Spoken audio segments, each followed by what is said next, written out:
Hey everybody, real quick, if you need a recap of the House of the Dragon Season 1, just hit the tab in the upper right-hand corner. It'll take you right to it. Now, Season 2 starts out with the news spreading that Luke has been killed. And for Rhaenyra, she's dealing with just the mourning of her son, and finding out via a raven is tough. So because of that, she's kind of MIA. What she's actually doing, though, is getting confirmation that her son is dead, meaning she has to track down his dragon, track down his body, and actually see for herself that, yeah, he's no more. In her absence, you've got Daemon, who is dead set on starting this war and enacting revenge. And it's not like he's the only one who thinks war is coming. In fact, just about everybody thinks war is coming. It's a formality at this point. You've got the blockade going on with the Sea Snake. You've got Aemon, who doesn't really care that he just killed somebody. And then you've got Jace, who is up in the north trying to curry favor with Cregan Stark at the Wall when he got word of his brother's death. So he was already kind of preparing for war when this news broke. As I said, just about everybody's preparing for this war. They were already doing so, but now it's just 99% going to happen. The person most eager to get this conflict kicked off is probably Daemon. He wants to head to King's Landing and kill Vhagar, who was Aemon's dragon. He asks Rhaenys for help, but she tells him, yeah, I'm not doing that. I just flew around on a dragon for a few hours, making sure the blockade's in order. You don't have any power here. I'm not following your lead. And because Daemon doesn't have any backup, he has to just sit back and wait. Over at King's Landing, though, there is some naivete going on with King Aegon. He's got to head to his council meeting that day. He wants to bring his son, his 4-year-old son, Jaehaerys, along because Jaehaerys is going to one day be king. Jaehaerys ends up kind of just being an annoyance to Tywin Lannister, who's trying to give the king advice, but 4-year-olds are going to be 4-year-olds. They're going to be annoying, and he can't really discipline them because he is the future heir to the throne. It's during this meeting that the Hand of the King gives Aegon an update that basically every letter they've sent out has gone unanswered, including Alicent's letters to Rhaenyra. Shockingly, Rhaenyra hasn't been keen to respond to the letters after her son was murdered. A sympathy card from CVS doesn't quite hit home when it was your son who did it. One of the maesters says, we have to prepare for war at this point. They've made it pretty clear that they're not going to be teaming back up with us and accepting our terms. But when Alicent looks at the king for support because he really hasn't gotten involved, the king is busy just staring at his son who's making Tywin's life a living hell. Aegon's just not really ready for this responsibility of being the king yet. Alicent is able to get the meeting back on track where her father lets everybody know that Rhaenyra's blockade is making life really, really difficult in King's Landing. And unfortunately, they lost the element of surprise, so now they just kind of have to play this out the way that the board is set. He looks right at his daughter as he says this, kind of blaming her for the situation that they find themselves in. As the group discuss how they're going to need to bolster their navies, and the Maester actually proposes putting Dalton Greyjoy in charge of Master of Ships, in walks Aemond. Alicent tries to let him know he's not really supposed to be there, but the king wanted him there, so Aemon stays. He starts scheming right away on how to win this war, while Aegon's answer to everything is, I have dragons and they're bigger. And even though his mother begs him to proceed with caution because you can't really afford to lose dragons, Aegon isn't worried. He wants to fly to River Run and bully Lord Tully into bending the knee. It's Alicent, though, that reminds him they can't afford to lose Vhagar at this moment because it's going to deter Rhaenyra. And Otto lets him know that he needs to practice restraint at this moment. A lot of houses are already bending the knee and agreeing to join his side. As this meeting wraps up, it's been a really frustrating meeting for Alicent. She feels like Otto has undermined her at every step of the way, and she wasn't really heard or respected for that matter. But after the meeting, she meets with Lord Larys, where he lets her know that he has interviewed all of the castle staff to figure out who betrayed their trust, and he thinks he found them, and he killed them, or he had somebody do it for him. In their absence, he's chosen her new staff personally. All of this is really, really stressful for her, and what she really needs is just a good old-fashioned dicking from Sir Criston Cole, who she's still messing around with, even though that she's not supposed to and she knows that. She can't resist his tongue. She just can't. It's understandable. He's a handsome guy. Got a lot of skills. After talking to Alicent, Lord Larys goes, and from afar, he watches the king address subjects that are asking for help. Aegon wants to be a good king, and he wants to help his people out. He's too quick to say yes to simple asks like, can I have sheep, without thinking it through. And that's when the Hand of the King has to step in and say, no, we need those sheep. It's more an example of how Aegon is just not really prepared to lead a kingdom. After Aegon is done addressing everybody, though, Larys kisses his ass and then asks for a word, which Aegon grants. And when he gets him alone, he pitches him on firing Otto Hightower, saying that Otto controlled his father, and now he's trying to control him. And he doesn't want to be his father, so what he needs is a new Hand to the King. And I think we all know who Larys thinks should be the new Hand to the King. He's gunning for that promotion. Otto, meanwhile, was busy meeting with Alicent, who requested a meeting with him hours ago, but never was granted one because he was busy controlling said king. And she tells him, Dad, you can't sit there and undermine my authority. It makes me look bad. It gives me no credence in that room whatsoever. I need you as an ally, not an enemy. Help me with this. Aegon still needs me, at least in private, and when you undermine my voice, both of my boys will grow deaf to it. Otto admits that he hadn't seen it like that before, but he sees how she could view it as such. And she says, Dad, once the lure of power has rubbed off on Aegon and he gets bored with it, then we can start steering him to what we want to do. And he says that's a great plan, but you have to accept that the path to victory now is riddled with violence. And that is something that she absolutely recognizes. Back with the other half of this story, Rhaenyra, she's finally returned. Her council is trying to encourage her at this point, show her that they're ready to do whatever it takes to win this war. They're ready to fight if the need be. But she says 4 words. I want Aemon Targaryen. So Daemon goes to work. While Daemon tries to figure out a way to grant his wife's wish, Jace returns a little while after Rhaenyra does, and the two have a moment together where they just mourn. She then buries the body of her dead son, and she continues to mourn. For Daemon, he does get a stroke of luck. One of the sea snake ships picked up the White Worm. Daemon blamed her for a lot of what happened, and she says, no, I just went to the highest bidder. I have no allegiance to anybody. Everything I've ever done has been transactional. Daemon, trying to figure out what to do with her, just threw her in a jail cell, but when he heard those 4 words come out of Rhaenyra's mouth, he knew that he had an opportunity, but he needed the White Worm's help. So he decides to strike a deal with her. He knows that the White Worm has connections all over, including King's Landing, and he knows that she can get somebody to let him into King's Landing, which she does, of course, know somebody that can let him into King's Landing. So under the covert of night, Daemon, along with some brute, head to King's Landing, and they meet with a rat catcher. This guy's entire job is just to hunt rats in the kingdom, catch them, kill them. He's really good at it, and there is a rat infestation. It's kind of like New York City. Daemon tells this guy that he's going to give him a whole bunch of money if he kills Aemon Targaryen.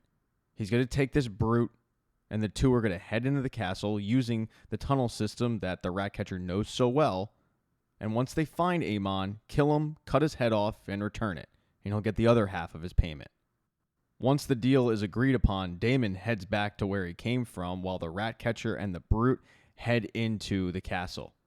They're able to sneak by the king, who is on the throne entertaining some friends.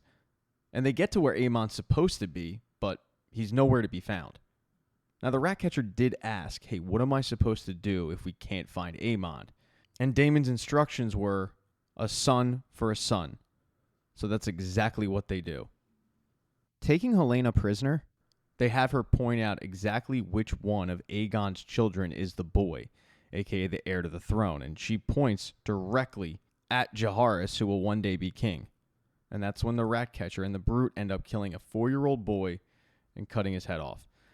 As for Helaena, she grabbed Jaehaerys' sister and brought her to safety, interrupting a sex session, a very sexy one, mind you, between Alicent and Criston Cole, and she lets him know they killed the boy.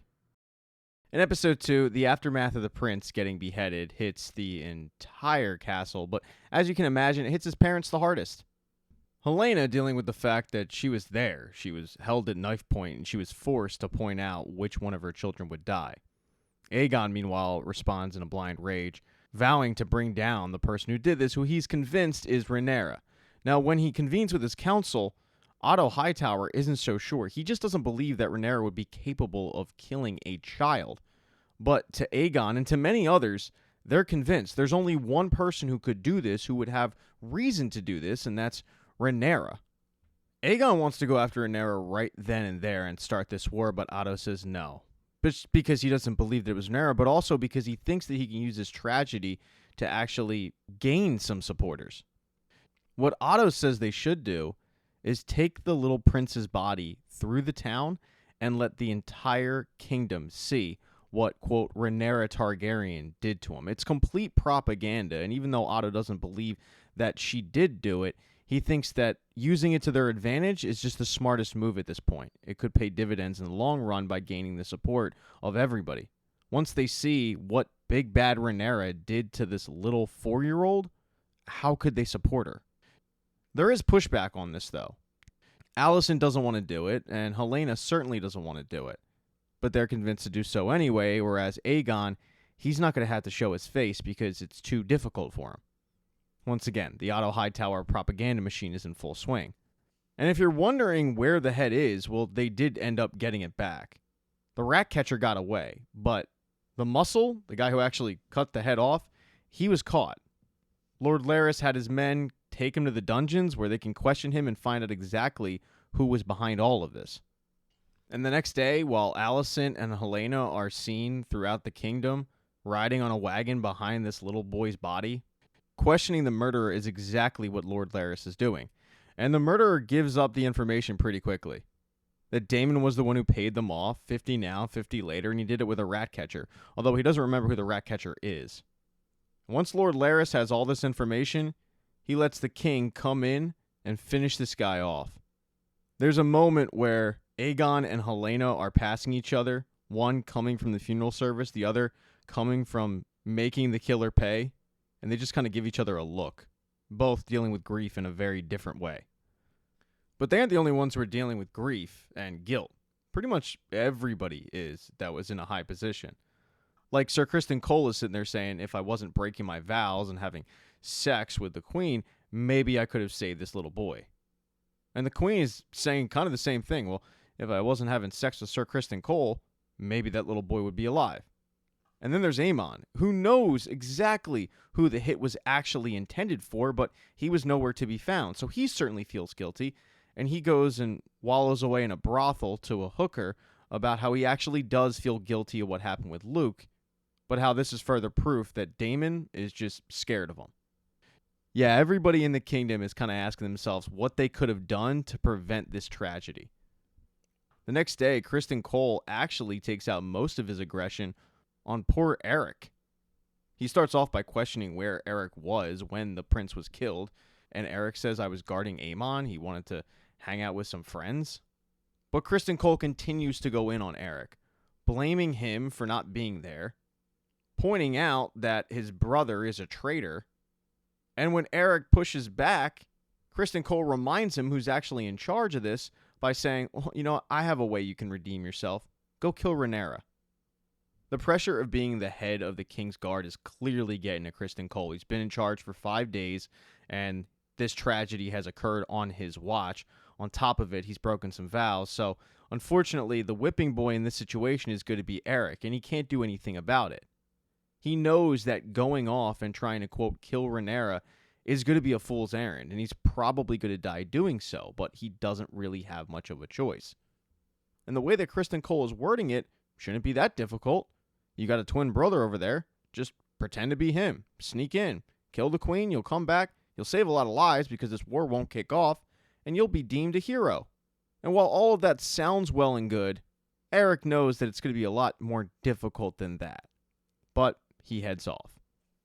While Criston Cole takes action, so does Aegon. When he finds out about this rat catcher fiasco, he hangs the rat catcher. The problem is, he hangs all of the rat catchers. And he does so publicly, their bodies hanging for their families to see. You've got 5 innocent men who were killed and only one guilty one, and that's something that Otto Hightower does not stand for. He barges into a room that's occupied by Aegon and Criston Cole, and he starts reaming into the king about how this was the dumbest move possible. How he just took all that good favor, and he looks like a tyrant. He keeps going in and in and in on the king until finally the king gets tired of it and says, you know what? You made me look weak by having that little funeral procession. You haven't been a man of action. You know who has? Sir Criston Cole. He's already done something.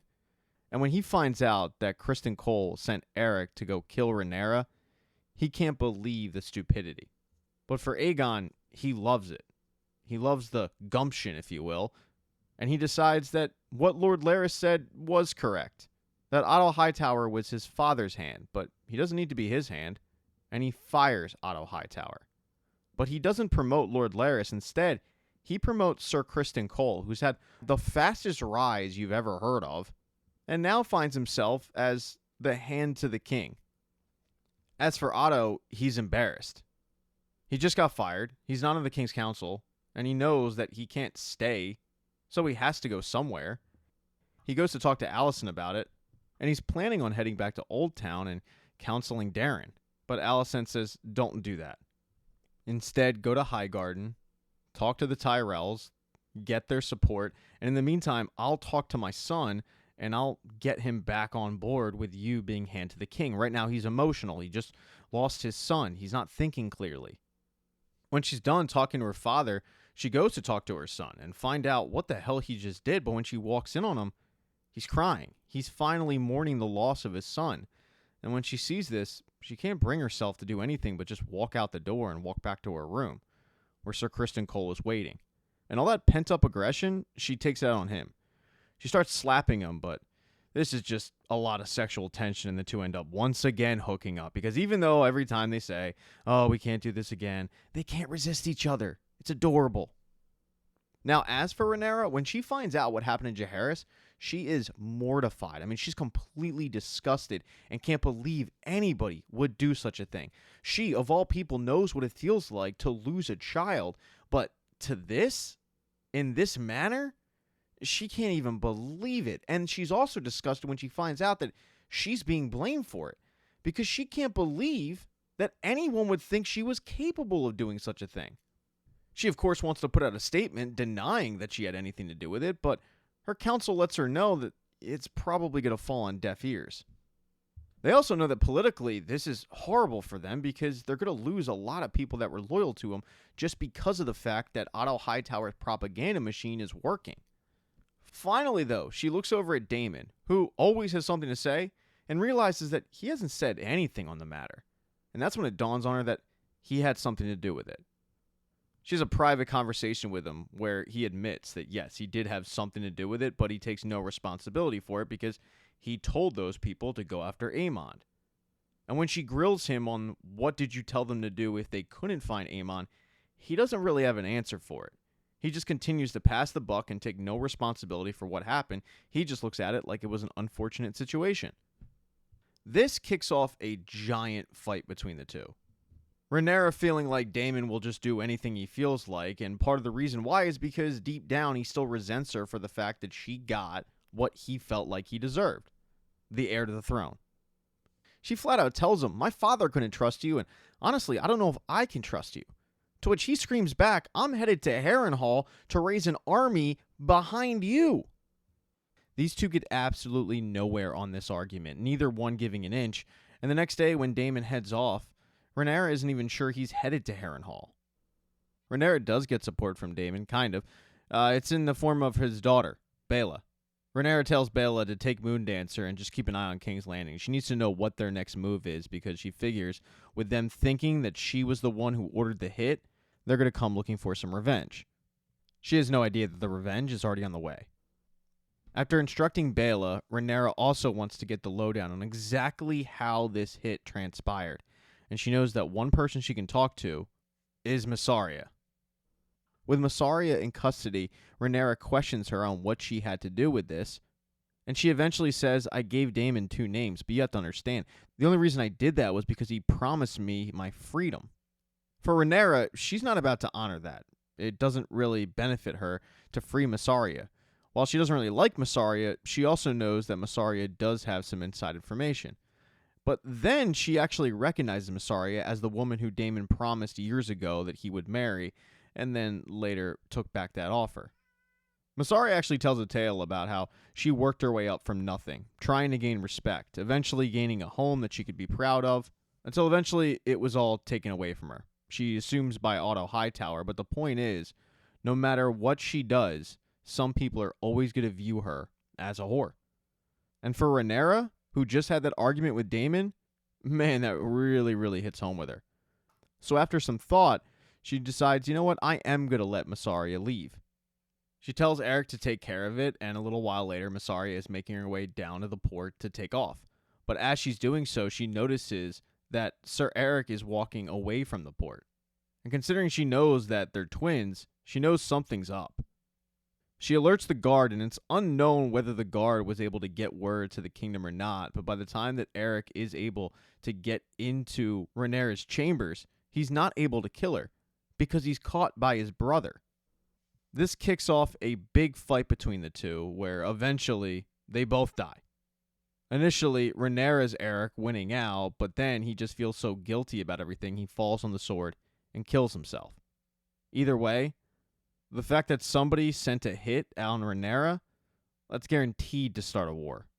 In episode 3, Rhaenyra buries both brothers together, but she has a bigger concern. Everybody is on high alert. Everybody assumes that this order came from King's Landing, and while it did, they're thinking that it probably came from Alicent or Otto Hightower. And that's when Rhaenys comes over to Rhaenyra and says Otto Hightower would never have allowed this. Rhaenys mentions how it's gotten to the point where people are going to forget about how this war even started, and then she goes through the litany of things that led to this point, like Luke dying, Aemon getting his eye taken from him. But her point is, it's getting to the point where none of it's really going to matter. That's when she tells Rhaenyra there is another way, and it's Alicent Hightower. Rhaenys knows that Alicent figures war is on the way, and she's going to want to stop it. Of course, you've got Rhaenyra, who thinks that Alicent is the Antichrist who took her throne from her. Rhaenyra is still upset about the fact that Alicent sent a raven's message she still hasn't even read yet. Because after what she did, but Rhaenys cuts her off and says, that's not her, that's the men who are around her. They seek the bloodshed. And when Rhaenyra says, well, she permitted it, Rhaenys says, just like you permitted the murder of a little boy in his bed. And while Rhaenyra knows that she didn't do that, and Rhaenys knows that she didn't do that, that's the perception, and that's Rhaenys' point. That while Rhaenyra thinks she knows, she might actually not. So she probably should go and find a way to talk to Alicent Hightower to stop this war before everybody ends up regretting the decision. And while Rhaenyra does understand Rhaenys' message, she still has no real interest in talking to the person who she feels like stole her throne from her. As for Alicent, she's at King's Landing, and she's with the rest of the advisors of the king trying to figure out what their next move is now that the planned assassination didn't work out. That's when Alicent realizes just how little influence she currently has. For Criston Cole, it's his first day as the Hand to the King, and he doesn't really handle it well. He shows very little remorse for sending Eric to his death, and then he has what Alicent feels like is a very, very irresponsible idea that's going to cost even more lives. Aemon tells the group that the war might have already kicked off. The first fight between warring factions regarding the sides went down in the Riverlands between two houses, House Bracken and House Blackwoods. Now, both these houses have been at war for years. They've never really gotten along. It's like Hatfield and McCoy's, but they went to war based on which side chose which king or queen. And while some at the table don't think it's a big deal because these houses have never really gotten along, others feel like this is the first actual battle in the war for the throne. King Aegon himself gets especially excited when he finds out that the Brackens were the ones who were successful in this battle because they support him. But Tywin Lannister points out, both sides suffered heavy losses. I don't know if we can consider anything a win. Because many at the table think that what they should have done is gotten both of those sides united, working for Aegon, not fighting amongst themselves. As they discuss exactly how they're going to take the Riverlands, that's when Sir Criston Cole speaks up and he says, Harrenhal is the key to taking the Riverlands. So what I'm going to do is I'm going to grab a bunch of guys here that I know, that I've trained, that I can trust. I'll turn all the houses that declared for Rhaenyra to our cause. We'll add them to our own. Then we'll turn west. I'll enlist the Brackens. We'll subdue the Riverlands. And then we'll take Harrenhal. For Alicent, she feels like this is completely irresponsible because she doesn't think Criston Cole has enough time to do any of this. He's just rushing into this idea. He hasn't really planned out for any of it. But when she pushes back, Aegon disagrees with her. So much so that he's planning on joining Criston Cole with a dragon that he owns named Sunfire. But nobody likes that idea, including Criston Cole. He doesn't want to draw any attention, but Aegon asks him, what are your plans to do if you encounter a dragon? And Criston Cole feels like they're more likely to encounter a dragon if they bring one of their own. While the entire table pushes back on the idea that Aegon should do this, Aegon, who is really insecure, decides, no, I need to prove myself. I'm going. The next day, Criston Cole grabs his men, all the ones that he can gather. He, however, is getting a couple more people that he wasn't expecting on this journey, and that is Alicent's brother, Gwan. The initial interaction between Gwan and Criston is really awkward because Gwan is not happy with the fact that his father, who served 3 kings, was fired for this guy who has no experience whatsoever, and he has no problem making that known. And because of that, Criston doesn't want to bring him along, but Alicent insists, so Criston's stuck with Alicent's brother on this mission that Alicent doesn't agree with. Criston knowing full well that all of this is basically just to keep an eye on him. And while Aegon was planning on going, he's actually talked out of it by Lord Larys, who pulls him aside and says, yes, the idea that you are brave and you're going into battle, a lot of people are saying that, but there's also people that are saying that you were outsmarted by your counselors, and all of this is so Alicent can really rule in your absence. And that's enough for Aegon to stick around and not go off to war. He decides instead to go off to the brothel with a guy who's a virgin and finally get him laid. What he finds, though, is Aemond laying with the hooker that he lost his virginity to, and that's when Aegon just starts mocking him relentlessly about the fact that he hasn't moved on from the girl that he lost his virginity to. It's really embarrassing for Aemond, but he just gets up and walks out. Over at Casterly Rock, Rhaenyra has to thank one person for the fact that she's still there, and that's Mysaria. She came back and she warned everybody about what she saw. She felt like she kind of owed it to Rhaenyra after Rhaenyra decided to let her go when she didn't have to. And after thanking her, she goes and meets with Rhaena. After the attack on herself, she can't risk her children dying. If they can get to her, they can certainly get to the kids, so she decided to send her youngest children off to safety until this war is over. She's sending them off to her cousin, Lady Jane Eyre, and she's promised an army in return for a dragon, and she wants Rhaena to go with them.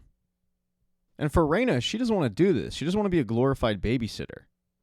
She feels like nobody respects her, not like they respect Baela. And this is kind of further proof of that.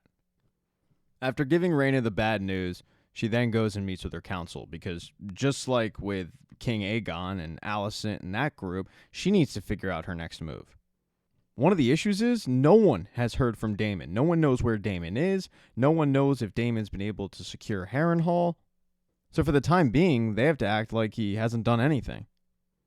Some of her council just want to take the dragons and go scorched earth. That's how you win the battle, but Rhaenyra doesn't want to do that.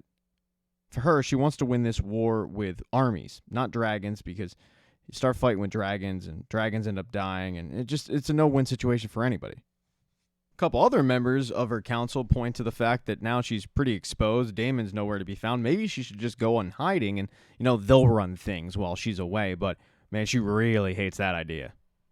No, the only thing they agree upon is giving Daemon more time to gather an army. After this very, very contentious meeting, Rhaenys goes and meets with her husband by the sea, and she gives him the update on everything that just went down in that shit show. The conversation then turns to Rhaena, who's about to leave that day and who Rhaenys said goodbye to. Rhaenys proposes that they make Rhaena the heir to Driftmark, which Lord Corlys just kind of laughs at. It doesn't seem like Corlys is really interested in naming any heir to Driftmark, but that's when Rhaenys points out, we are at war, I could lose you at any moment. All he says, though, is, well, it's a good thing I'm a good sailor. As for Rhaena, she's back at the castle. She's putting on a strong face, but Baela knows that she's not happy about it. As Baela's trying to make Rhaena feel better about the situation, they walk over to Rhaenyra, and she shows them another thing that Rhaena will be accompanying on this trip. It's dragon eggs.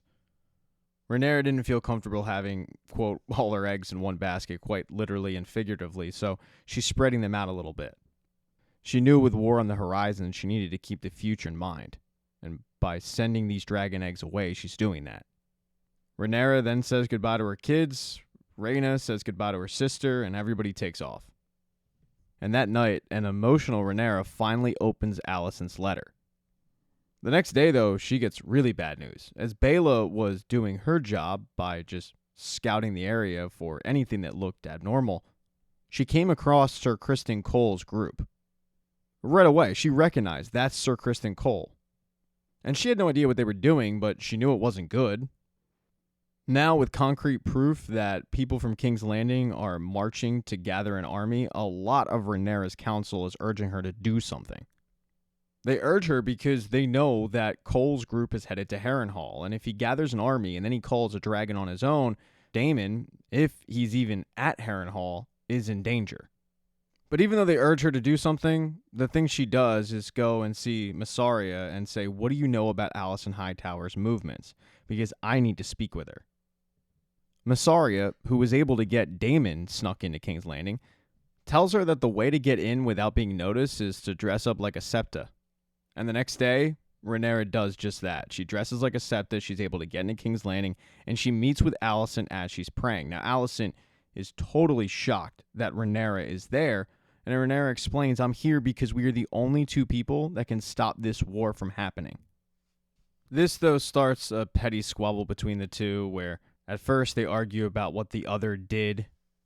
Alicent thinking Rhaenyra sent the killers, Rhaenyra thinking that Alicent might have had something to do with the hit on her. But then the argument goes to the throne and how Rhaenyra feels like Alicent stole it from her. She remembers her father saying that she was the rightful heir, and then at the very last minute, Alicent had a conversation with her dad, and suddenly he changed his mind. And Alicent says, yes, he did. He actually changed his mind. She looks Rhaenyra dead in the eye and says, I swear, on the memory of my mother, I proclaimed to an entire room that you would make a good queen. But then I walked in that room, and your father, who was very weary, spoke Aegon's name and said that Aegon was the prince that was promised. When Rhaenyra hears that, she's floored. She now realizes that, yeah, her dad actually did change his mind, because how in the world would Alicent even know that? It must be true. And while it hurts, she still wants to stop this bloodshed. Unfortunately, what she doesn't realize is that Alicent doesn't really have the pull that she used to. So even though both women do want to stop this war from happening, and they do think that it's stupid, Alicent can't really help Rhaenyra in this situation. She just shakes her head at Rhaenyra and says, it's too late. All is not lost for Rhaenyra, though. Daemon did arrive at Harrenhal, and while he expected to get some resistance, he got zero of it. He was met by Symon Strong, who welcomed him with open arms, because he has no allegiance to anybody. So yeah, okay, fine, I'll join Rhaenyra's side, no problem, I don't really want to fight. That night, though, the weirdest thing happened. Daemon started having a hallucination. At first, he went around the castle looking to find who was trying to get in his room, and that's when he came across a teenage Rhaenyra holding the slain Jaehaerys' body. When he snaps out of it, he's in front of the Wayward Tree, where Elise River tells him, Daemon, you're going to die here. So that's a bit of a buzzkill. In episode 4, the oddities at Harrenhal continue for Daemon.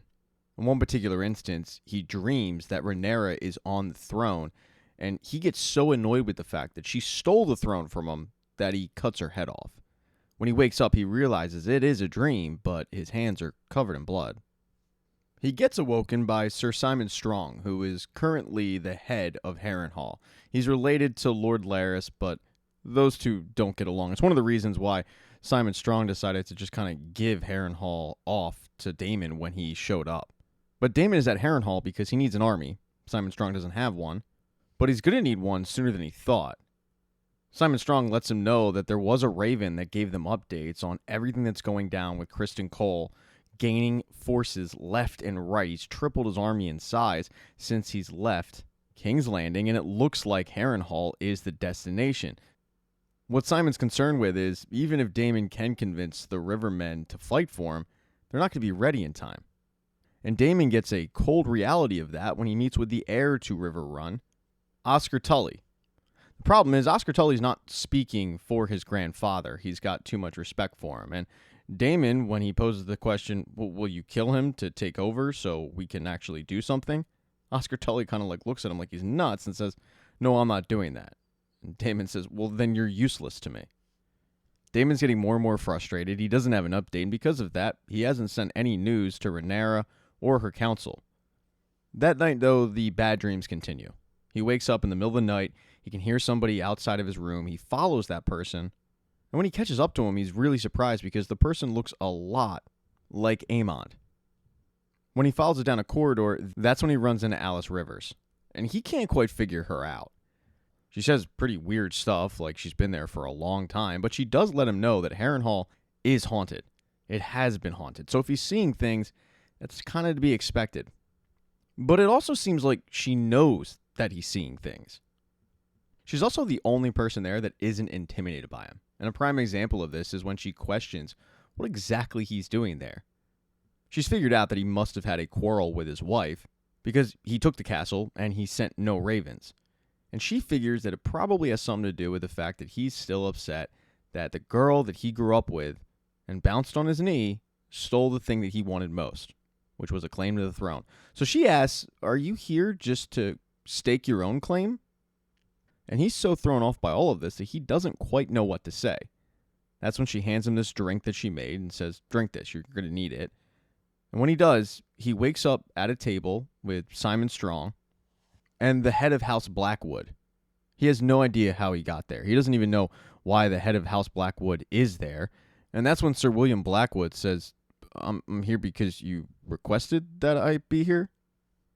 As he's listening to Blackwood talk about how he will support Rhaenyra, that's when Daemon sees another vision. This time, it's of his ex-wife, Laena. Daemon's so thrown off that Daemon doesn't quite know what to make of anything these days. But as for Sir Criston Cole, yeah, he is dominating. I mean, he has tripled his army, and it does seem like the next likely stop is Harrenhal. After Criston Cole takes Duskendale, the next likely spot would have been Harrenhal, but he throws a curveball and decides to go to a little tiny castle called Rook's Rest. Doesn't really make sense to anybody except Sir Criston Cole. And that's because Sir Criston Cole has been working not with the king, even though he is the king's hand. No, he's been working with the king's brother, Aemond. When Aegon meets with his council, he is livid with the fact that Daemon has apparently taken Harrenhal. Word has gotten to them, and it's thrown the king off a little bit, especially with Lord Larys being a strong.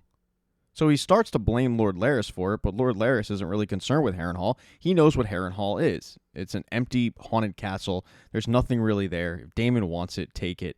The way that Larys looks at it, Daemon's kind of wasting his time. And when Aegon hears this, you can tell that he does understand the logic, but he's just more annoyed with the fact that he wasn't informed. And that is when Aemond steps in and says Harrenhal's going to wait because Criston Cole is going to Rook's Rest. Aemond starts to inform the entire council of why Criston Cole is doing this, and it does make a lot of sense. Rook's Rest is weakly defended, and as a bonus, one of Rhaenyra's council members is in charge of it. But the real strategy in this is, after Criston Cole takes it, they'll be able to cut off Dragonstone by land.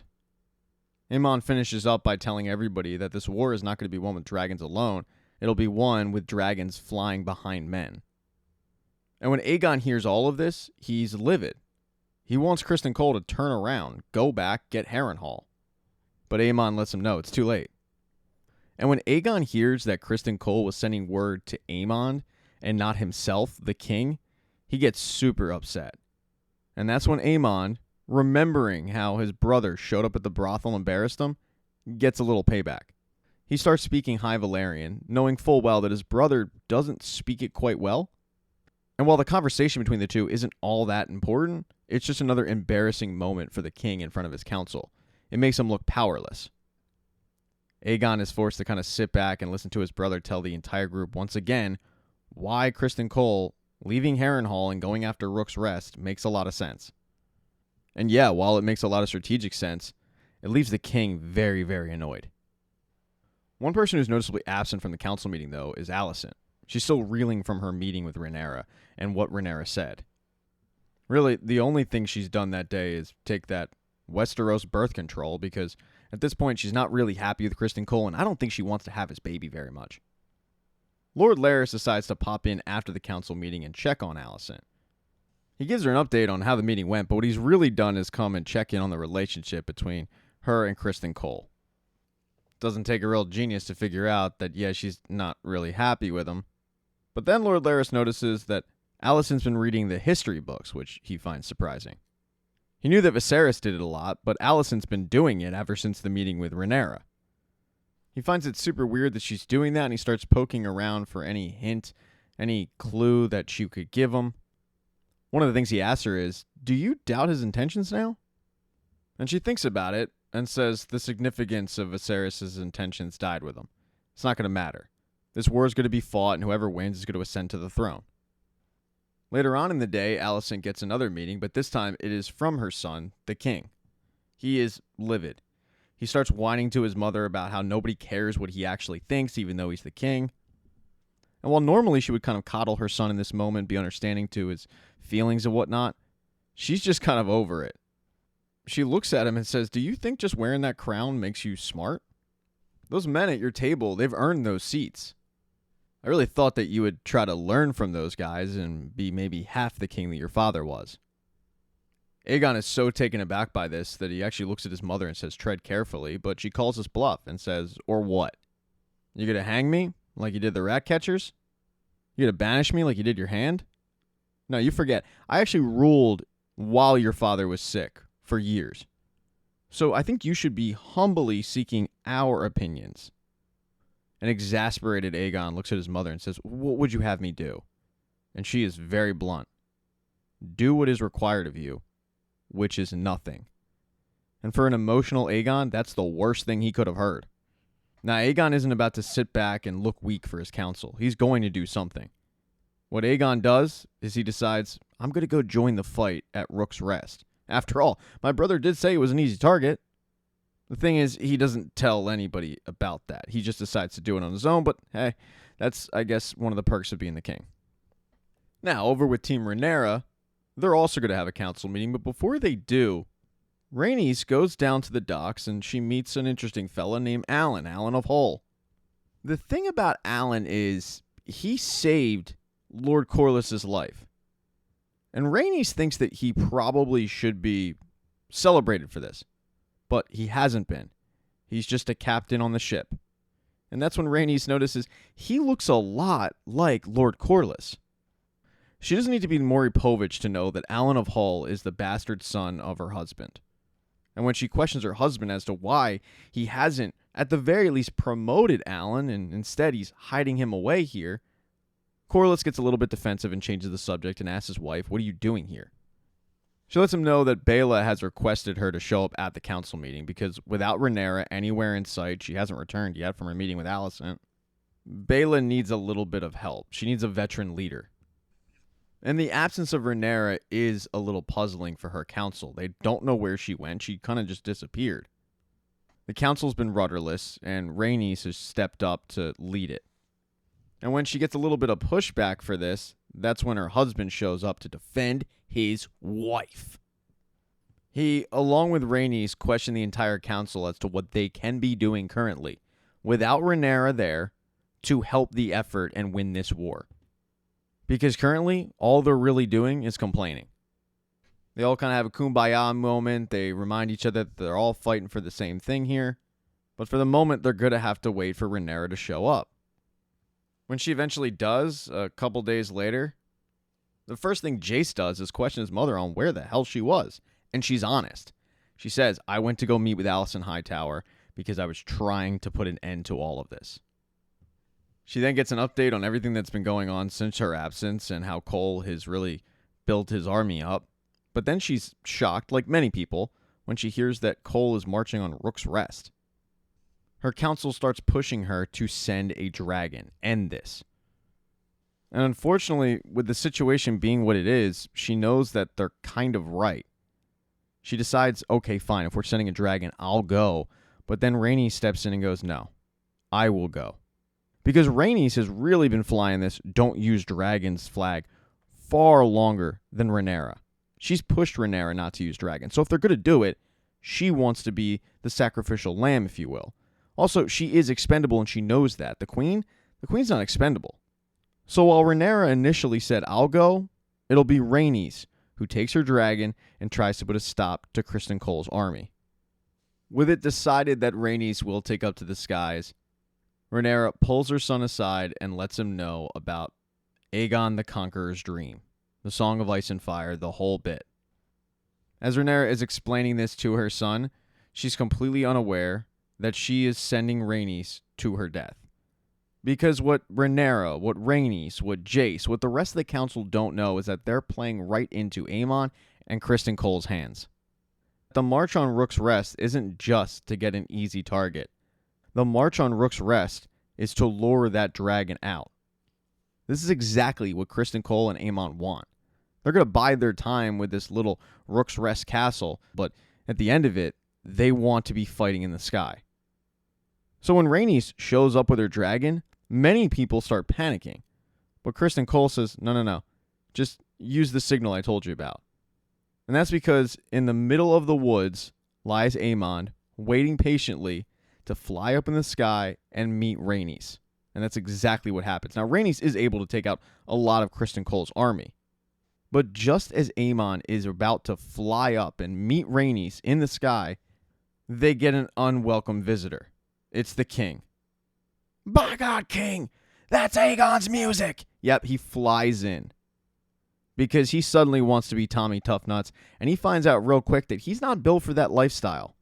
Rhaenys, being a veteran in the game, is able to use her dragon and tear up Aegon's dragon. Sunfire is really no match. With Aegon struggling big time, that's when Aemon and his dragon fly up in the sky and meet Rhaenys. And when Aegon sees this, he's relieved because there's his brother in to support him. Or so he thought. Instead of Aemon coming to the support of his brother, Aemon signals to his dragon to shoot a fireball at the king, knocking the king and Sunfire out of the sky and onto the ground. There's literally no other way to interpret this. This was intentional. And with the king out of the way, Aemon can now focus on Rhaenys. Rhaenys is really skilled with this, and initially it looks like she does defeat Aemon in the sky, knocking his dragon down, but his dragon wasn't down for the count. As Rhaenys is trying to escape, Aemon flies up and is able to completely catch her by surprise, while his dragon chomps down on the neck of her dragon. And that's kind of a death kill. Unfortunately for Rhaenys, her and her dragon fall out of the sky to her death. Now, as for Criston Cole, who was on the ground, he got knocked out, and when he comes to, he sees the destruction that took place while he was unconscious, and it's a lot. I mean, there are bodies left and right. The entire area is charred. He goes to check on the king, but he doesn't find the king. He just finds Aemon. And Aemon isn't concerned with his brother at all. What he's concerned with is getting the Catspaw dagger. And if you're wondering what that is, that's the dagger that Arya uses to kill the Night King, eventually, way, way, way down the line. As Criston Cole walks up on Aemon grabbing that dagger, he does ask, where's the king? And Aegon just kind of points with the dagger and gestures he's over there. And if by some miracle Aegon is alive, he is not going to make it. And Criston Cole, who never planned for this to happen, feels horrible and just drops to his knees. In episode 5, Sir Criston Cole proudly brings the dragon head of Rhaenys through King's Landing, thinking that he's going to be welcomed back with open arms. It's going to be a big celebration. Look, they killed a dragon. Unfortunately, it doesn't go that way at all. Seeing this dragon's head actually kind of puts the people's mind in a bad place. He does, however, give credit to Aegon for killing the dragon, even though it was Aemon who did it. And as for Aegon, he's alive, but he's barely alive. He got charred up really, really good, and it's become clear to everybody that they're going to need to name somebody in charge while Aegon tries to fight for his life. At the next council meeting, Alicent stakes her claim, saying, look, when my husband was incapacitated, I led this kingdom. I should do it again. But the council does not agree. They think that this time it's a little bit different because they are at war and they need a guy in charge. And even though Alicent says that Aemon isn't ready, everybody at her council says that he is. Or at the very least, they agree that he is next in line because, well, he's next in line. So while Alicent is terrified of the idea of Aemon being king, Aemon takes his seat at the head of the table and starts getting debriefed on the latest with the Riverlands. For Alicent, she's just forced to listen to all of these orders, which, by the way, includes locking the people in King's Landing because a lot of people want to leave because of Lord Corlys's blockade around the city, not really allowing any food in. But Aemon doesn't want an empty city, so he locks the gates and tells people, unless they have permission to leave, nobody's able to leave. Later on that day, Alicent goes to have a conversation with Criston Cole as they're cutting down the rat catchers, which, by the way, was another order from Aemon. And she confronts him on the fact that he chose Aemon's side instead of her own. And Criston Cole truly believes that it was the right decision because Aemon was next in line. But something's changed with Criston Cole. He realizes that what he decided to do, it just handed over the war to the dragons.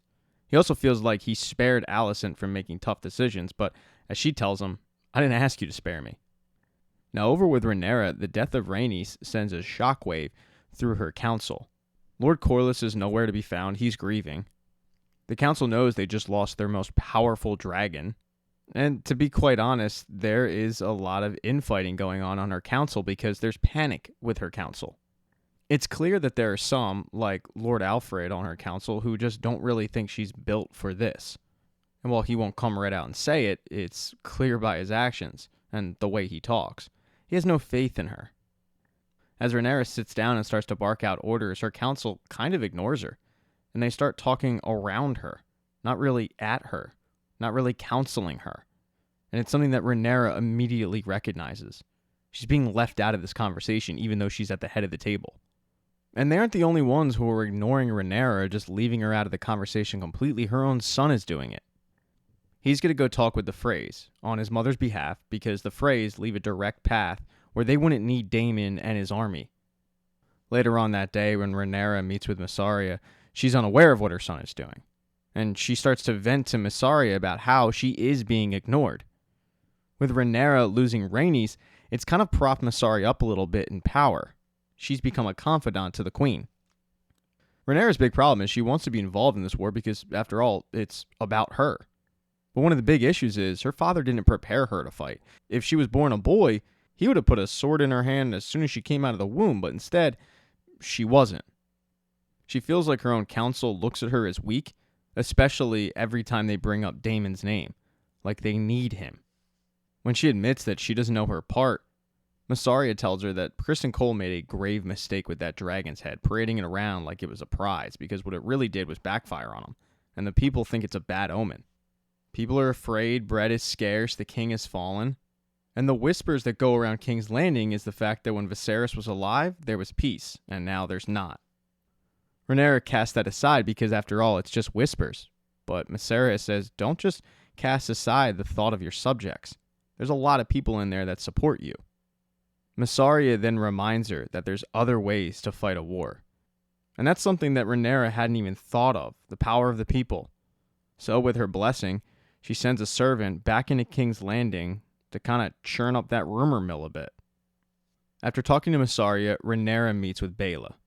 After all, Baela did just lose her grandmother, and Rhaenyra just lost her hand to the queen, so they're both grieving at the moment. The real reason, though, why she called Baela is because she wants Baela to go talk to Lord Corlys. She wants Lord Corlys to be her new hand. She knows that she needs a trusted council member, and Lord Corlys would be it. He's the next best thing, but he's grieving at the moment, and Baela's probably the only person that could get in touch with him and get through to him. So Baela goes and meets with her grandfather that night, and at first he just doesn't want to hear it. He's acting like he's the only person who's lost somebody. Like he was the only one who was attached to Rhaenys. And Baela has to remind him, hey, Slappy, she was my grandmother. I lost somebody too in this. She then hands her grandfather over the pin that signifies that he would be the hand. At first he has no interest, but Baela gives him a lot of tough love, and as she's walking away, allowing her grandfather to make this decision, whether he wants to be the hand to the queen or not. He yells back at her, "I'm going to make you my heir." And she says, "I am blood and fire. Driftmark must pass through salt and sea." When Lord Corlys goes back to his very empty castle and sits on his meaningless throne, he has time to think about it, and he decides, you know what? This is how I'm going to honor my wife, by becoming the hand to the queen and making sure her death is not in vain. Rhaenyra hasn't gotten this good news yet when she decides she cannot wait for Daemon any longer. She's been sending Raven and Raven and Raven to Daemon, but he's left those ravens on red. So she calls upon Lord Alfred, and she tells him, "I'm going to need you to go to Harrenhal and get a decision from this guy.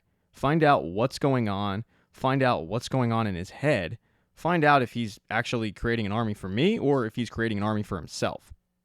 But whatever you do, come back with some answers, because we need to plan on what we're doing next." As Lord Alfred goes out, Jace returns from his little side mission, and it was successful. If the Freys get Harrenhal by war's end, then they'll bend the knee. Rhaenyra's proud of Jace, but she's also jealous of Jace. She's envious of the fact that he was able to do something to contribute to this war, while she's expected to just sit back and do nothing. She hates it.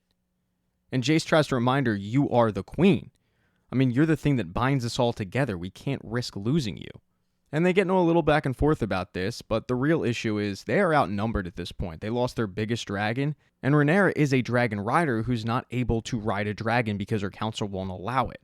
Every time she suggests it, they shoot her down. Now, they do have 2 dragons who could go up against Vhagar, but they don't have any riders for the dragons because a dragon will only accept a dragon lord's blood to ride it. And that's when Jace comes up with a tremendous idea. Since they don't have enough dragon riders in their bloodline, they just go through the bloodline's charts. They find people that married in other families, maybe never had the nobility claim, but they have their blood coursing through their veins, and it might only be 25%, but hey, it's enough.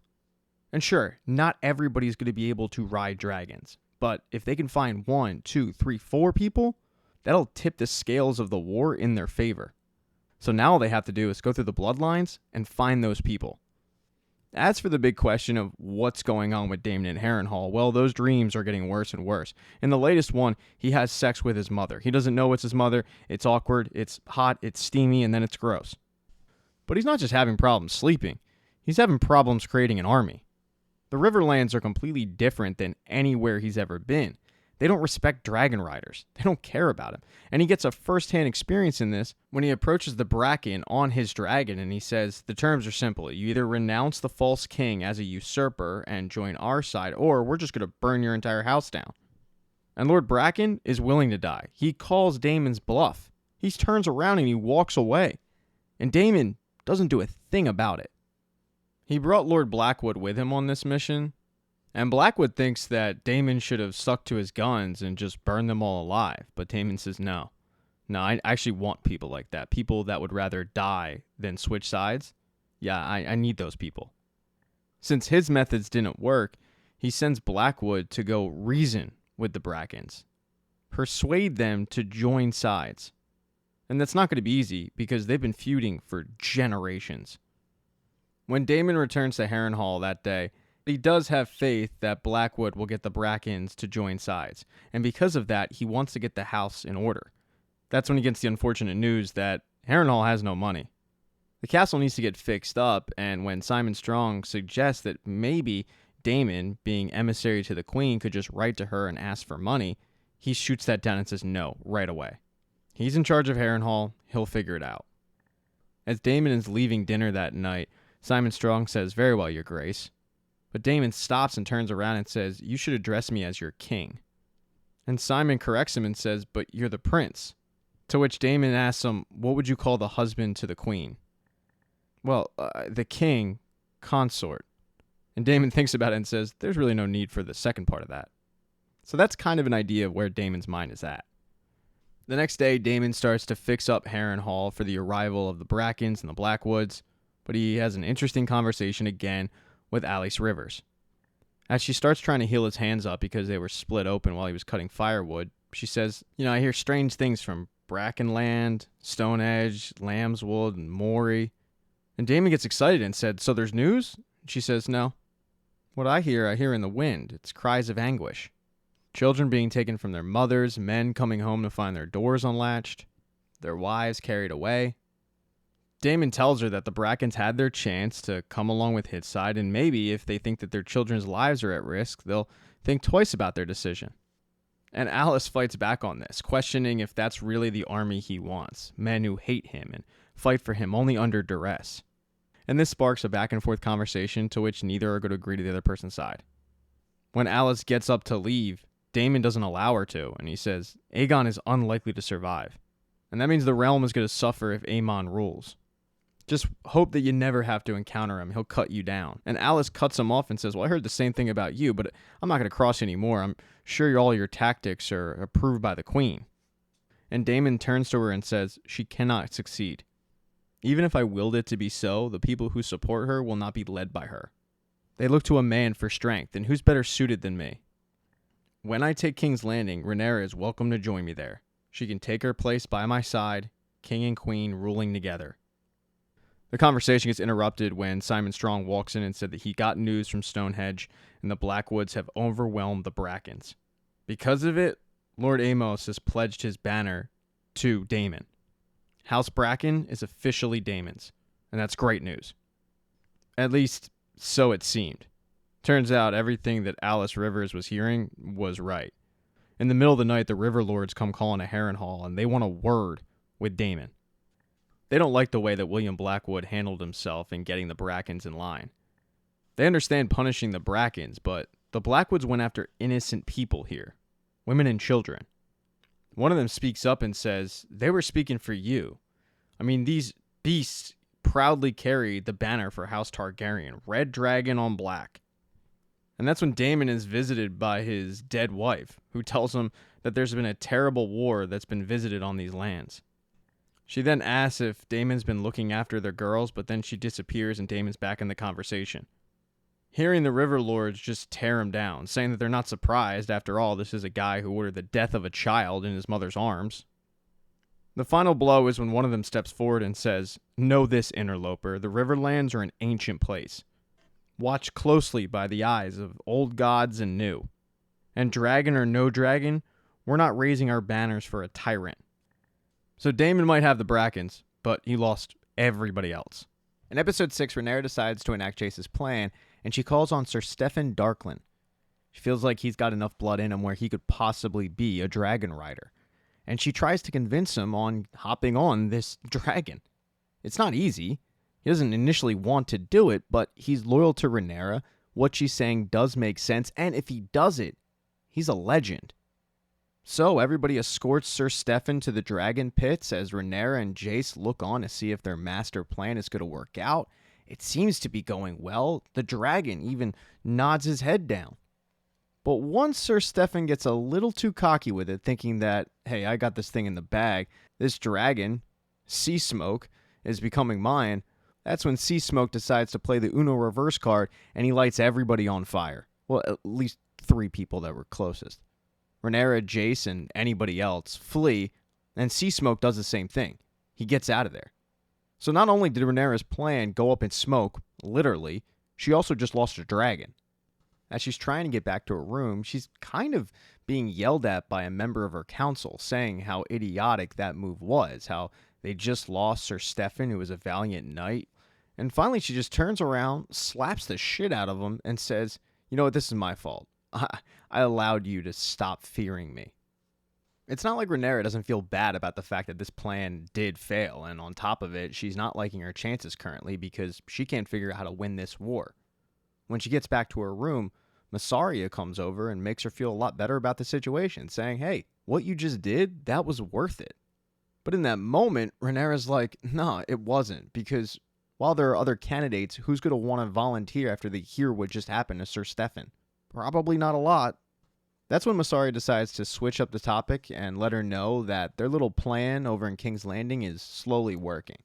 Her people have started to loudly talk about the fact that in the kingdom, they're eating like kings, while people out in the streets, they're struggling because the only thing they're allowed to eat is fish. And the people are sick of fish. This is building up a lot of resentment for the crown. Rhaenyra asks Mysaria if it'll be enough, and she says, well, it's really tough to win a war outside of your kingdom while keeping peace inside your kingdom. Later on in the day, as Rhaenyra is just trying to kind of get some peace, shut her brain off, Jace comes over and talks to her because he heard about what she did to the member of her council, slapping him, and he's all for it. But she starts venting to him about the fact that she is not this precious Fabergé egg. She is a queen, and she needs to fight for her ruling. She doesn't want to just sit in the castle and wait for defeat. She wants to go out there and seize a victory. But Jace has to remind her that that is not worth it. She is way too important, and she's sick of hearing that. She's also really sick of hearing about Daemon, about how they have to wait for Daemon, see what Daemon's done. Because to her, it's becoming kind of clear that Daemon isn't really on their side anymore. Daemon might have went out and done his own thing. So waiting for Daemon might be a fool's errand. Before the conversation can get really nasty, Mysaria comes over to let her know that their little plan on King's Landing is in stage 2. And that plan is to send food to King's Landing in the middle of the night. Not only will this piss off people, but it'll drum up support for Rhaenyra. People will forget about the fact that they were the ones who set up the blockade. They're literally the ones keeping food out of King's Landing. But the genius thing is, they didn't send enough, which causes even more pandemonium in the streets and more vitriol for the crown. And while they send this food off, over in King's Landing, Aemon is furious because Tywin Lannister's brother is ready to march on Harrenhal, but he wants an escort from Aemon and his dragon. And the reason why is because there's this random dragon that is just surrounding the Riverlands. They don't know where this thing came from. They're a little worried, and they're not moving until Aemon shows up. And Aemon is pissed about that. He feels like, as the king, or at least the sitting king, you don't summon him. He shows up when he wants to. That's the whole thing about having power. So he reams Tywin out.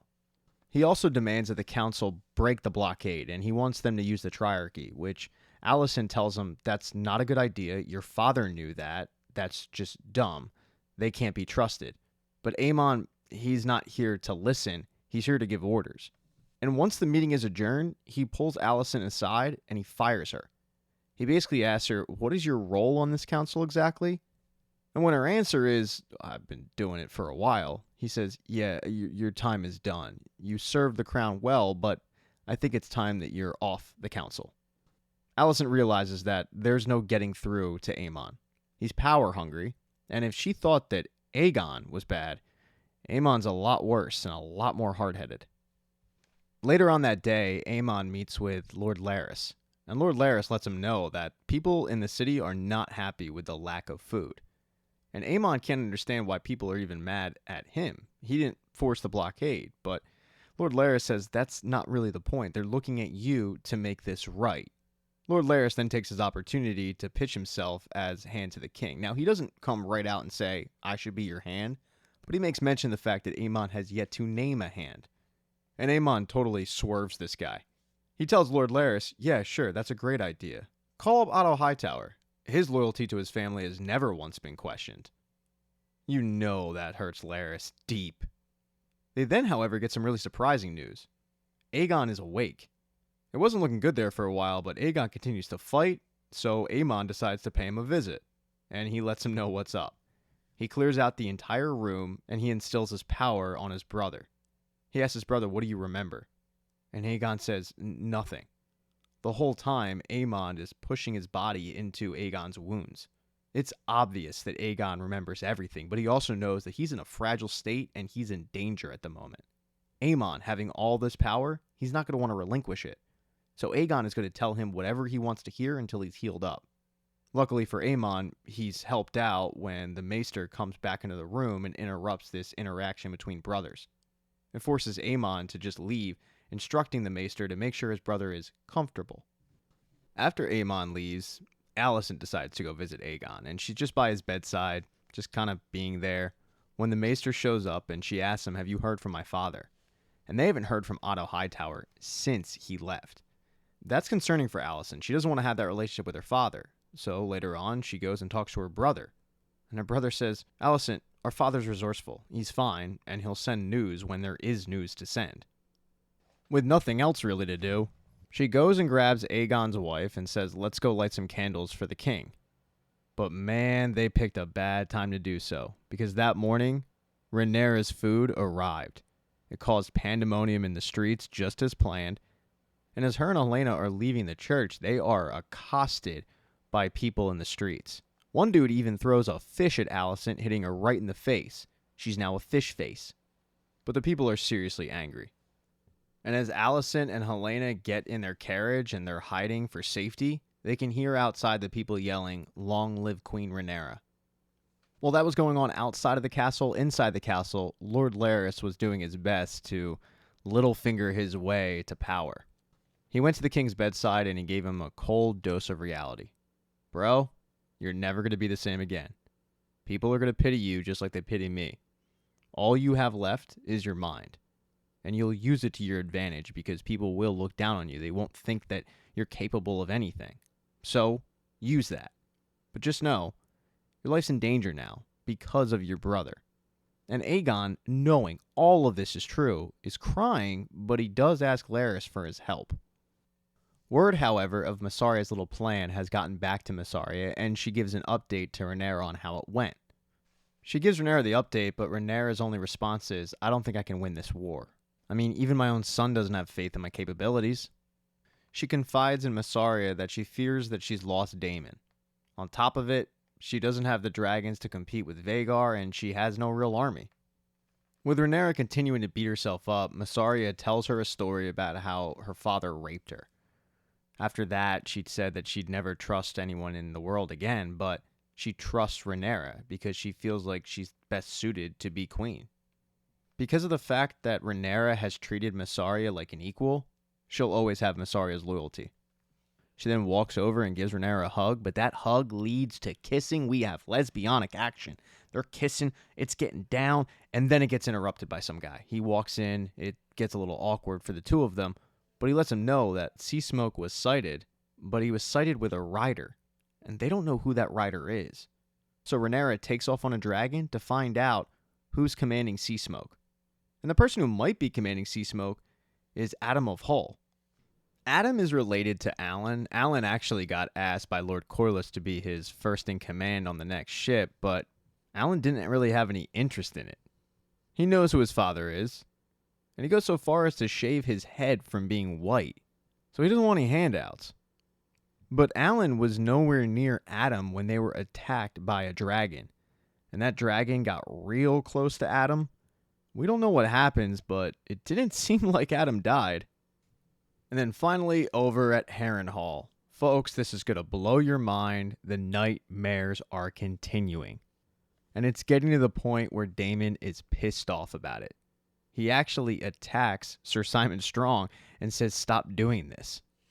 Simon had to calm him down, and eventually Daemon does calm down, but he's still freaked out, especially when he sees Alice Rivers later that day. He makes his little spat with Simon Strong look like a handshake. He screams at Alice that he's done with this entire place, but she doesn't back down like Simon does. She gives it right back to him. She tells him, "Oh yeah, right, this is kind of your thing, right? If something doesn't please you, you run away."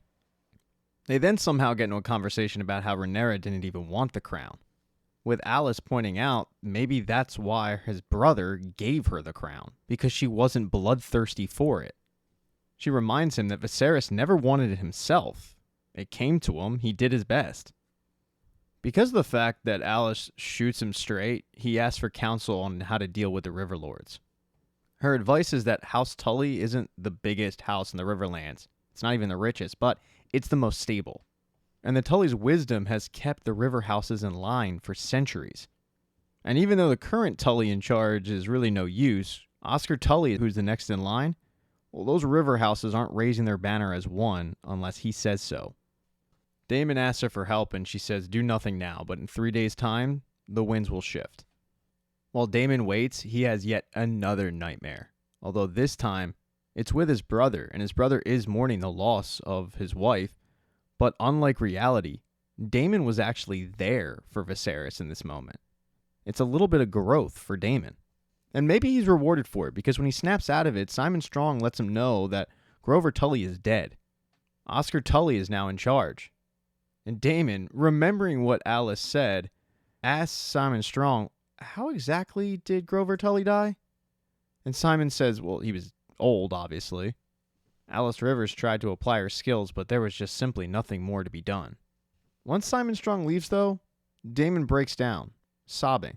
In episode 7, Damon is still having issues at Harrenhal with nightmares, but he does get a bit of good news when Oscar Tully, the new Tully who's in charge, shows up with all of the Rivermen.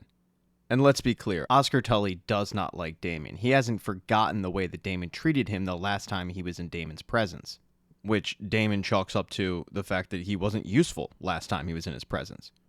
But even though Oscar Tully doesn't like Damon, he's willing to grandfather's commitment to Rhaenyra.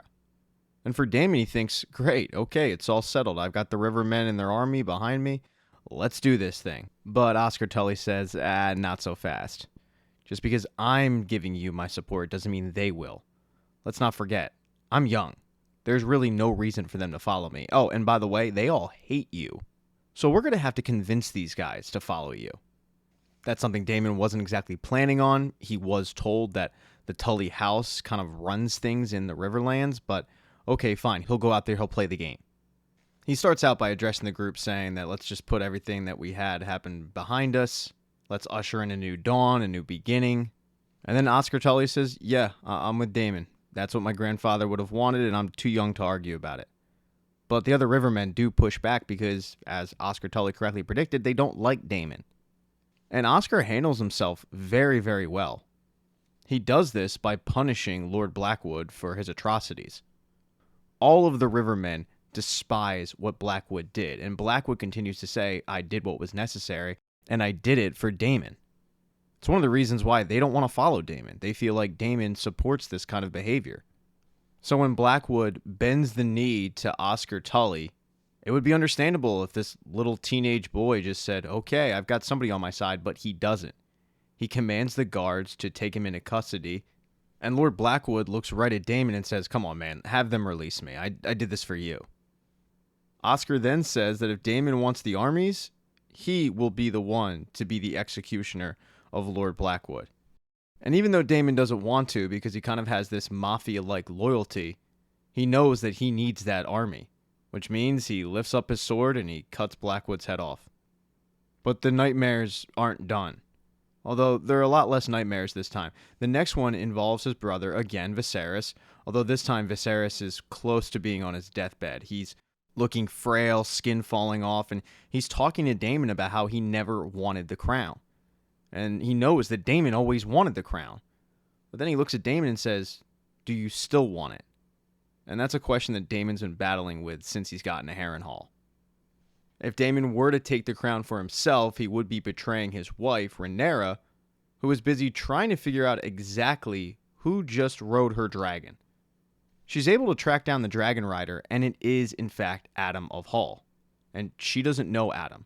So she just thinks that Adam stole her dragon, and she also doesn't know exactly what Adam wants. So she's a little on edge when she confronts him. But it turns out all Adam wants to do is bend the knee to her and serve her. And considering that Rhaenyra has been surrounded by people lately who seem to be out for their own doing, having someone simply bend the knee is a nice change of pace. She tells Adam, can you get Sea Smoke back to Dragonstone? And Adam's like, yeah, I'll try. She promises Adam that he will be safe at Dragonstone, and now she knows that her theory, or really Jace's theory, is correct. That if you have a little bit of Targaryen blood in you, you might be able to fly a dragon. And now she just needs to get more soldiers. When she gets back to Dragonstone, though, she doesn't meet with her council. Instead, she meets with Mysaria. She fills Mysaria in on everything that happened with Adam and the fact that he must have some Targaryen blood in him. She just doesn't know exactly where it came from. And she starts looking over the pages of family trees and trying to figure out maybe where it came from. And Mysaria starts to laugh. She says, I'm sorry, but you're looking in the wrong place. You need to look in the bed sheets. Look, I was at King's Landing and I worked in a lot of brothels. Targaryens would come in and out of there. There's a lot of bastards who have Targaryen blood in them. You just gotta find them. And considering Rhaenyra has 2 bastard sons of her own, she's all for this idea. She's gonna create an army of bastard dragon riders. That's the way to win this war. but that does not sit well with her son. Jace is pissed. Even though this was Jace's idea, Jace's real idea was doing what she was initially doing, looking at family trees, finding people that have nobility, not finding bastards in the streets. He doesn't want his mom to go through this plan, sending word to King's Landing and basically finding anybody with blonde hair who doesn't know their dad to show up and try to ride a dragon. And one of the reasons why is because he is a bastard, and he knows that. He knows who his dad is, but he's very sensitive to the fact that he never really knew his dad. And even though Rhaenyra has said that Jace is next in line for the throne, he feels like anybody who rides a dragon could just claim that they're going to take over the Seven Kingdoms. But what this really boils down to is the fact that Jace could ride a dragon kind of separated himself from other bastards. And now his mom is trying to make it an even playing field. So he doesn't want his mom going through this for not only selfish reasons, but very, very insecure reasons. And for Rhaenyra, while she feels bad about the fact that her son is uncomfortable in his own skin, she also knows that this is her one opportunity to stop a meaningless war. So she's going to go through with it.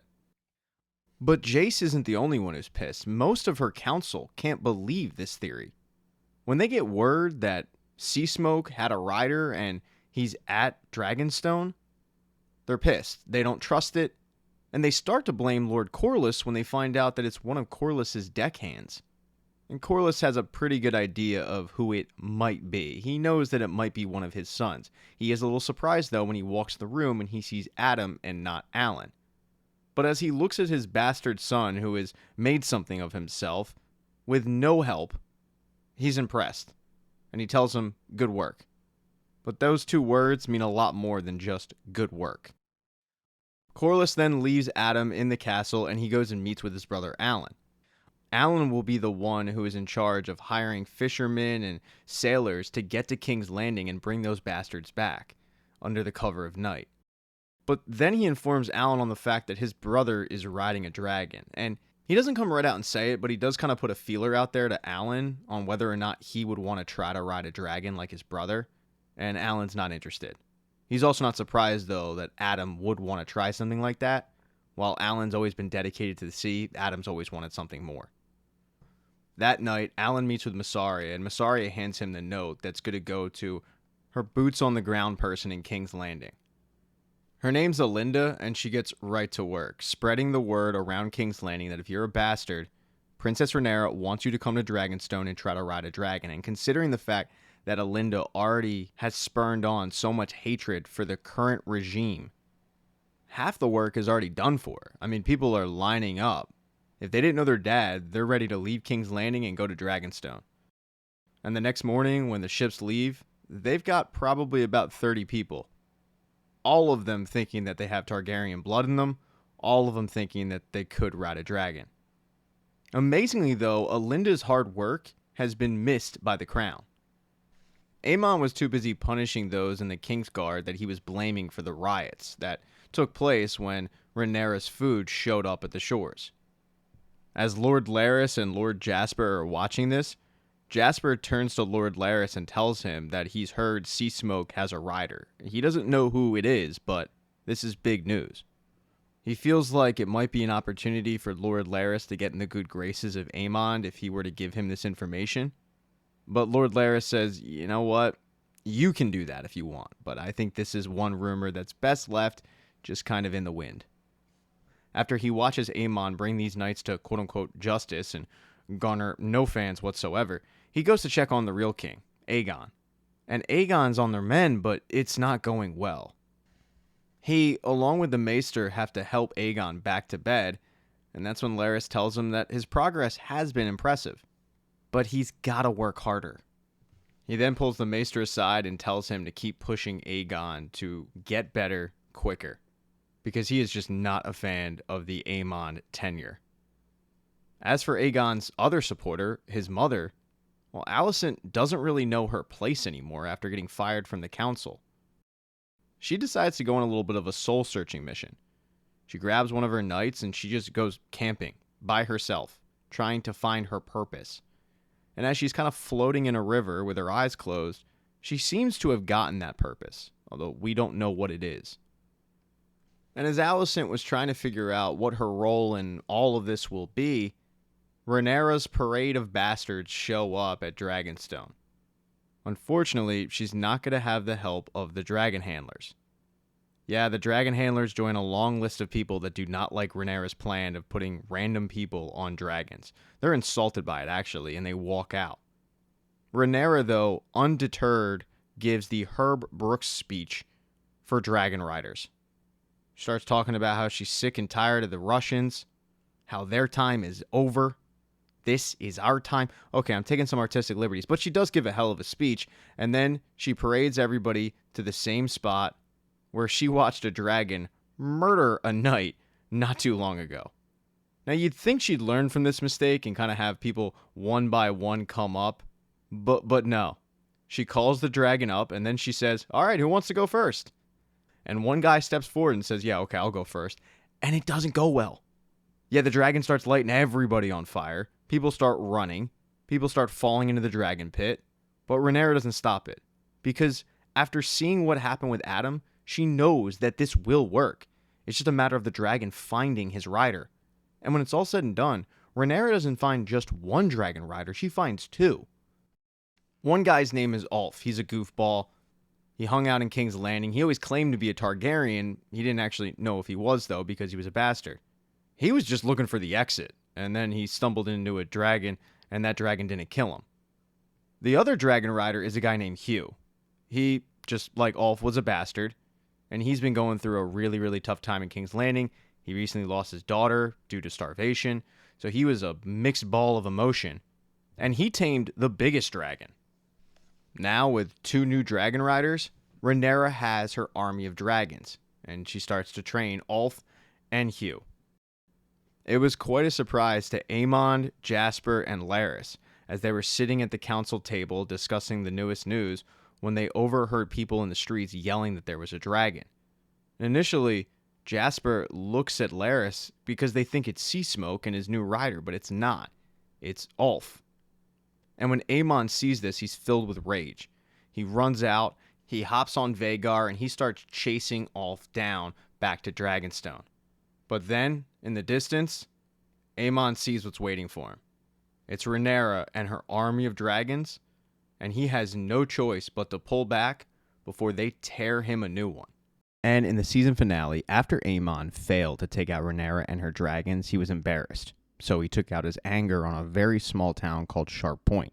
He burned it to the ground. And this was noticed by everybody in the realm. Everybody was on high alert.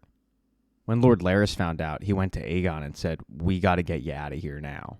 Your brother's on a warpath. Rhaenyra has been able to find extra dragon riders. We're not sure how, but she was able to do it. Your brother tried to take her out. He failed. He was embarrassed, and he burned Sharp Point to the ground. He's dangerous. So what Lord Larys proposes is he take Aegon out of the city under the cover of night. No one's going to know where exactly he went. And while Aemond and Rhaenyra burn each other to the ground, Aegon will be in hiding, waiting to come back and take over his throne when he's healthy and able to do so. And at first, Aegon wants nothing to do with this plan at all. He doesn't want to live in a place that he finds beneath him. But Larys brings it all into perspective by saying, yes, but you would be living, which is better than dying, and you know how dangerous your brother is. And Aegon is well aware that his brother is very, very dangerous. When his brother returns to King's Landing, he finds out that the way that Rhaenyra got these dragon riders was putting the word out to poor people that if they thought they had Targaryen blood in them, they could come to Dragonstone and see. In response to this, Aemond says, well, then we're just going to have to check every single ship in and out, which his council lets him know is not going to go over well with the people of King's Landing, but Aemond doesn't care. Ignoring his council has become kind of a trend for Aemond since he's become sort of king. Tywin Lannister finds this out when he has to go and have a conversation with the Triarchy, which he's totally against, but it's all about getting rid of the blockade. In return, the Triarchy want the Stepstones, which, in order to get the deal done, Tywin says, fine. But then there's one more catch. Tywin has to win over the commander of their fleet. It's a guy named Shirako Lohar, and he is quite a character, and he puts Tywin through the ringer. First is mud wrestling. The second is Tywin has to sing in front of everybody. And when it seems like Tylan has done just enough to win over Lohar, Lohar tells him that he wants Tylan to impregnate his wives, plural. All the while, Tylan can't quite be sure if Lohar is being serious or not, but he needs Lohar. He needs Lohar's men to break the stronghold. And then there's probably the first member of Aemon's council to learn that Aemon doesn't listen to anybody. It's his mother, Alicent. She's returned to King's Landing with a new sense of quote-unquote purpose, and she thinks she has an idea of what she wants to do. Leave. She wants to grab Helaena and leave. She sits Helaena down, and Helaena admits that she enjoyed her life much more before she was queen. So Alicent asks her, what would you think about leaving this place? And Helaena asks, where would I go? And before Alicent can answer that question, Aemon comes in the room and interrupts them, telling Helaena that the crown needs her. Because Helaena is a dragon rider. She just never took to it. She never had any interest in it. She doesn't want to burn people. But she has the ability to do so. And now Aemon's freaking out because Rhaenyra has more dragon riders and he needs some. When Helaena tells him that she's not interested in the job, Aemon doesn't take no for an answer, grabbing her and trying to drag her to the dragon pit. And Alicent has to step in and say, I will remind you that she is still the queen. To which Aemon snaps back, yes, and so were you once, and we saw where that got us. That's when Alicent just dresses him down, letting him know that his childish actions are what got us to this point, like burning the town of Sharp Point, because he was embarrassed. How every single time he's insulted, he has to lash out because it makes him feel strong. And now he wants to corrupt his own sister. Aemon reminds his mother that their lives are now threatened, and he asks her, would you not have us prevail? But Alicent says, not like this.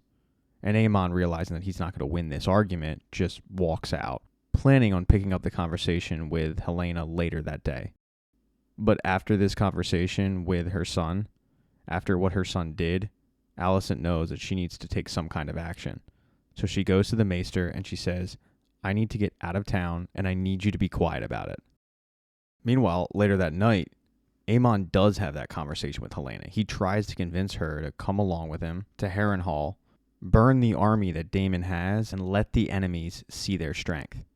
But Helaena has once again no interest. Instead, she says, what happens if I say no? Are you going to burn me like you did Aegon? Because she knows about it. She then proceeds to make a prophecy that Aegon will once again be king, because he hasn't seen victory yet. But Aemon, he will die, swallowed up in the god's eye, to be never seen again. Upon hearing this, Aemon says, you know I could have you killed for this. And she says, it wouldn't change a thing.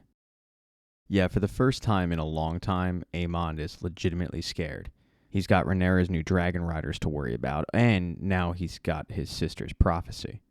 And Rhaenyra is feeling pretty good about her chances because of these new riders. She tells Corlys this. Corlys, who's planning on heading out to the sea to fortify the blockade, but before they leave, they do discuss strategy, because Rhaenyra was hoping that these new dragon riders will be a deterrent. But Lord Corlys reminds her that there are people, like Helaena, who could theoretically ride dragons. Because Corlys knows that Aemon is not going to stop at burning Sharp Point, and he's not going to be denied. Right before he says goodbye to her, he reminds her about her strength. While all of this does sound great, he warns her that she needs to crush the beast at its head before too long. She can't get complacent. And then, of course, there's the matter of Daemon. She has no idea what's going on with Daemon.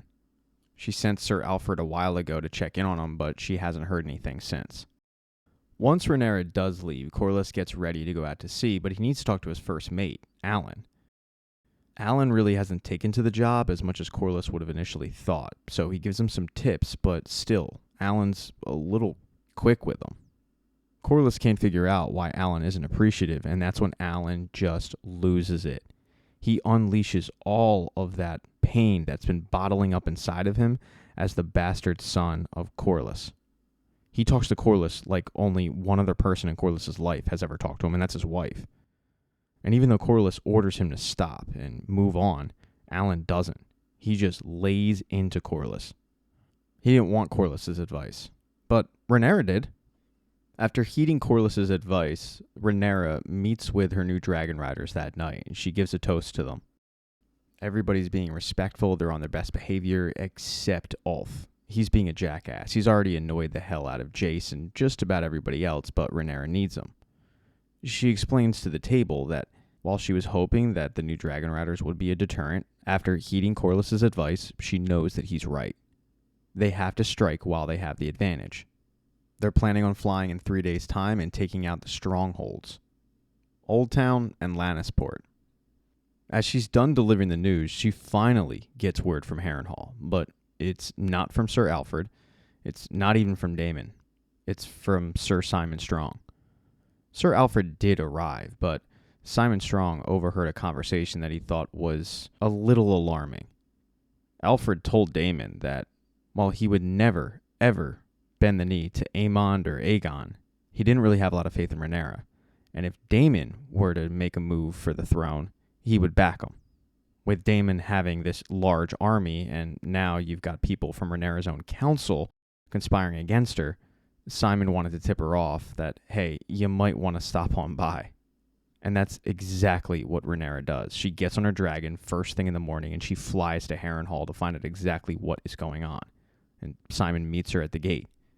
When she walks in, she's blown away because the army is huge, but she doesn't know if that army is for her or if it's for Daemon. Now, up until this point, Daemon has had his eyes set on the throne, but he had a little bit of a change of heart thanks to the previous night. Alice Rivers woke him up. She brought him to the weirwood tree, and she was able to show him the future.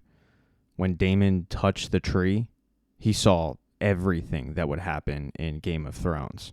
I'm talking three-eyed ravens. I'm talking White Walkers. He sees a blonde with a bunch of dragons. He doesn't know that it's Daenerys, but still, it's important. And then finally, he sees Rhaenyra on the throne. And Helaena tells him that you're one little piece in all of this. And that changed his line of thinking. He realized that he was one pawn in a large, large game.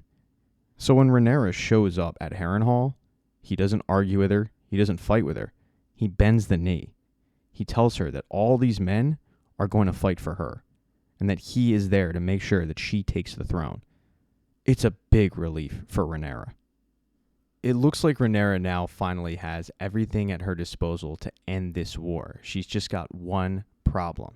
She's conflicted, because in order to end this war, she would have to spill a lot of innocent blood. She talks to Mysaria about this, and Mysaria encourages her to put a stop to the war. Yes, there will be innocent blood, but she is the rightful queen. When Rhaenyra goes to bed that night, she's thinking that she's going to wake up the next morning and get ready for battle. However, she gets interrupted that night because she has a visitor, and she's surprised. It's Alicent. Alicent now has seen the error of her ways. It was Rhaenyra who came to her earlier trying to put a stop to this war, and Alicent didn't want to hear it. And now the roles are reversed. And Rhaenyra's finding that kind of hilarious and ironic. They have a little bit of an argument, a pissing contest really, and finally Alicent gets to the reason why she showed up. She does have a plan. She tells Rhaenyra that Aemon will soon fly to join Cole in the Riverlands, and when he does, Helaena as queen will be the crown's authority. If Rhaenyra were to show up at King's Landing when that happens, Alicent guarantees that they will open the gates, they will lay down their swords, they will allow her to claim the throne. There will be no bloodshed spilled. Rhaenyra likes the idea, but there is a little bit of an issue. Aemon isn't the king, that's Aegon. So she asks, what about Aegon? And Alicent explains that Aegon is broken. He's never going to be the same again. And she's pretty sure that she could convince him to bend the knee. But that's not good enough for Rhaenyra. She screams at Alicent, you know, if I am to end this war, I must put an end to the opposition and take Aegon's head. You know this. So it's got to be a son for a son. Alicent has to ponder this for a little bit. She's conflicted. It is her son after all, but eventually she just nods and says, okay, fine. And if you're wondering what Alicent gets out of all this, she just wants to take her and Helaena and get out. She's done with the wars. She's done with royalty. She's done with petty fighting. She's just done. There's one little issue with Alicent's plan. She was unaware of the fact that Aegon was not in King's Landing. After thinking on it, he took Lord Larys' advice, and he and Lord Larys were already in a wagon sneaking out of the kingdom. But either way, the next morning, Alicent heads back to King's Landing. Everybody prepares for battle. And we even get an update on some minor players, like Rhaena. Looking for a bigger purpose, she thinks she found it. She found a dragon. Oh, and Otto Hightower, he's locked up, but we don't know by whom. And that is the end of Season 2 of House of the Dragon. Thank you so much for getting this part of the recap. I really appreciate it. Consider subscribing to the channel. Hit thumbs up if you like this recap. Smash that thumbs down button if you thought it sucked. Do me a favor. If I mess something up in the comment section, make sure to be really, really rude and snarky about it and put something like, LOL, did you even watch the show? No, I didn't. I guessed all of this stuff. Obviously, being a little tongue-in-cheek here, be nice in the comment section, all right? Just move on, or, I don't know, hit thumbs down or something. Oh, and buy like a shirt or a mug or something. But just know, I do appreciate you getting this far into the recap.